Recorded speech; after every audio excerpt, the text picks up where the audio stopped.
नमस्कार दोस्तों, एक बार फिर से स्वागत है हमारे चैनल पर। आज आपको हम ऐसे ही शख्स की कहानी बताने जा रहे हैं जिसे शायद आप जानते होंगे। नाम है राजेंद्र मूंड उर्फ राजू ठेठ, जिसने छोटी सी उम्र में ही अपना खौफ कायम करने के लिए खुद को अपराध की दुनिया में धकेल दिया।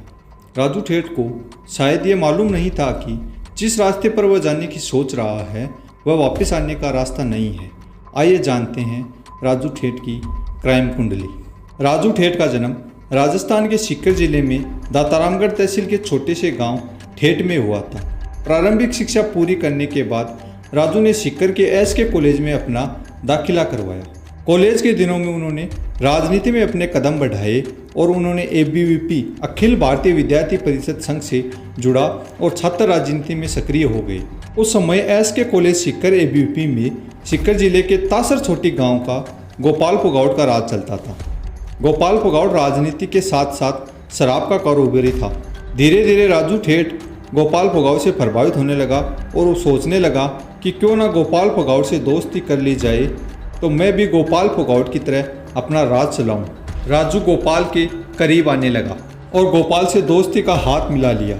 धीरे धीरे राजू का जान पहचान बढ़ने लगी और राजू ने भी अपने कदम शराब कारोबारी की तरफ बढ़ा लिए। इसी बीच राजू की मुलाकात बानोड़ा गांव के निवासी बलवीर से हुई, जिसको बलवीर बानोड़ा नाम से जाना जाता था।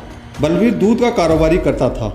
बलवीर को भी शराब में मोटी रकम दिखने लगी और दूध का काम छोड़कर राजू के साथ शराब के कारोबार में अपने कदम रख चुका था। समय गुजरता गया और शेखावाटी में राजू और बलवीर अपना वर्चस्व कायम कर लिया।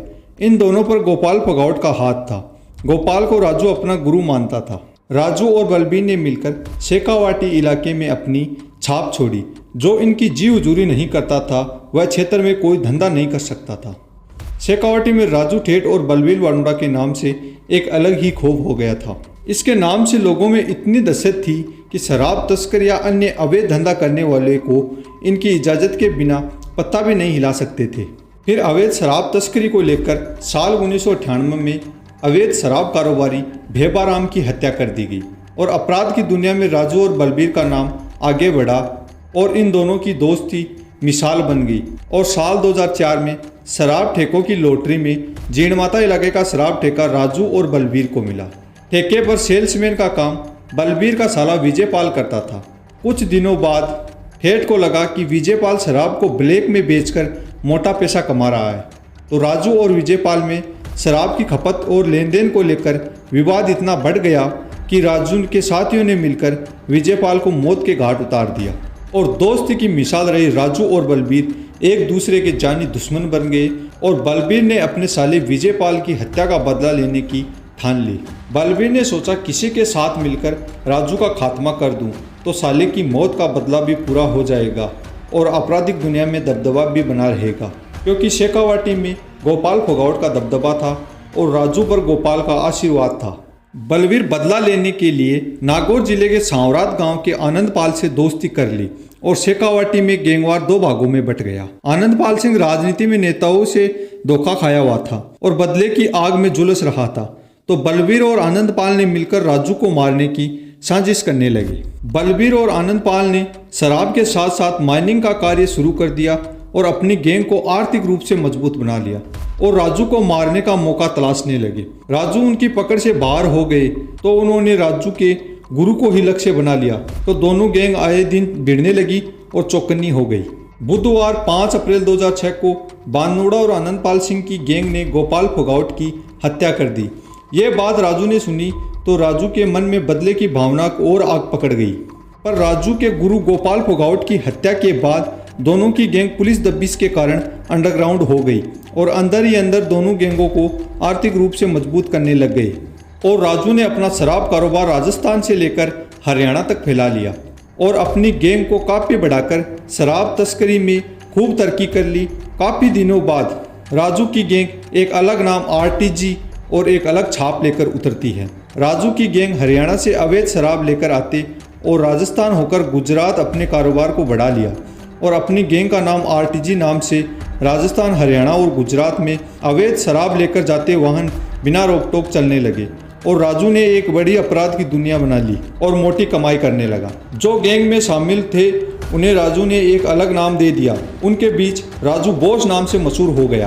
राजू ने पैसे के दम पर मानो एक अलग ही दुनिया बना ली। यह सब देखकर विरोधी गैंग भी सक्रिय होकर राजू को आर्थिक रूप से कमजोर करने में लग गई और शराब और पैसे की लूटपाट पर उतर गई। उधर राजू भी बदला लेने की आग में झुलस रहा था। लगातार शराब और अवैध धंधों से जुड़े माफिया पुलिस की पकड़ से दूर रहे। पुलिस और गैंगस्टरों के बीच आग मिचोली का खेल कई सालों तक चलता रहा। पुलिस की लगातार दबिश देने पर दोनों गैंग एक बार फिर अंडरग्राउंड हो गई। दोनों को अपना बदला के लिए मौके की तलाश थी। काफी दिनों बाद पुलिस की कड़ी मशक्कत के बाद साल 2012 में राजू, आनंदपाल और बलबीर को गिरफ्तार में ले लिया। राजू को सीकर जेल में बंद कर दिया और आनंदपाल सिंह और बलबीर बानुड़ा को बीकानेर जेल में बंद कर दिया। उसी जेल में राजू के भाई का साला जयप्रकाश भी जेल में बंद था और बलबीर का साथी बराल गांव का सुभाष बराल सीकर जेल में बंद था। और एक बार फिर बदला लेने की शुरुआत बलबीर बानुड़ा से होती है। बात 26 जनवरी 2013 को, जब पूरा देश गणतंत्र दिवस के रंग में डूबा हुआ था, तो बानुड़ा के खास दोस्त सुभाष बराल ने सीकर जेल में बंद राजू पर हमला कर दिया और राजू सुभाष के हमले से बच निकला और अब राजू के अंदर बदले की आग और तेज हो गई। हमले के बाद राजू ने अपनी गिराहे की कमान अपने भाई ओम प्रकाश उर्फ ओमा ठेठ को सौंप दी। भाई पर हुए हमले का बदला और गोपाल फोगाट की मौत का बदला लेने के लिए ओम ठेठ ने मिलकर बीकानेर जेल में बंद अपने साले जयप्रकाश तक हथियार पहुंचा दिए और 24 जुलाई 2024 गुरुवार के दिन जेल में बंद आनंदपाल और बलबीर बानुड़ा पर हमला हुआ। हमले में आनंदपाल सूझबूझ से बच निकला और बलबीर बानुड़ा मारा गया। अब दोनों गैंग एक दूसरे को मारने के लिए तैयार थे, लेकिन गैंग के दोनों मुखिया जेल में बंद होने के कारण शेखावटी का गैंगवार कुछ समय के लिए ठंडा पड़ गया। लेकिन आरटीजी गैंग द्वारा आनंदपाल पर किए गए हमले के कारण तीसरी गैंग की भी एंट्री हो चुकी थी। वो गैंग थी लॉरेंस बिश्नोई गैंग। लेकिन राजस्थान के शेखावटी क्षेत्र में गैंगवार का ये पहला केस नहीं था। शेखावटी की धरती पर कई बार लहूलुहान हो चुकी थी और लॉरेंस बिश्नोई गैंग भी धीरे धीरे राजस्थान में अपना पैर पसार रही थी। आनंदपाल सिंह कोर्ट में पेशी के दौरान पुलिस पर हमला करके फरार हो गया। 3 साल पुलिस की गिरफ्त से दूर रहा और 24 जून 2017 को चूरू जिले के मालासर गांव में पुलिस एनकाउंटर में मारा गया। लेकिन बिश्नोई गैंग भी राजस्थान में अपना वर्चस्व बना लिया था और बिश्नोई और राजू ठेठ की भी दुश्मनी हो गई थी। कोरोना काल में राजू को जमानत पर छोड़ दिया गया तो राजू ने सोचा क्यों ना सब कुछ भुलाकर फिर एक नई जिंदगी की शुरुआत करते हैं। लेकिन राजू को इस बात का अंदाजा नहीं था कि अब वे इस अपराध की दुनिया में बुरी तरह फंस चुका है। लेकिन राजू ठेठ ये अपराध की दुनिया छोड़ना चाहता था। राजू ठेठ ने धीरे धीरे राजनीतिक जमीन तलाशनी शुरू कर दी और बिना किसी सुरक्षा के लोगों के बीच उठना बैठना शुरू कर दिया। राजू ठेठ ने जयपुर और सीकर में अपना ठिकाना बनाया और परिवार के साथ मिलकर सीकर के पिपराड़ी रोड स्थित CLC स्कूल के पास रहने लगा। राजू को बिना किसी भय के लोगों के बीच में मिलना जुलना उसके दुश्मनों को भाप नहीं पाया और दुश्मनों ने राजू की निगरानी शुरू कर दी। लेकिन राजू ठेठ को इस बात की भनक तक नहीं लगी कि गैंगवार अभी भी पीछा नहीं छोड़ रहे हैं। राजू के दुश्मनों ने अपना ठिकाना ठीक राजू के घर के पास ही कॉलेज स्टूडेंटों के रूप में रहने लगे और सुबह शाम राजू ठेठ की निगरानी में लगे रहते।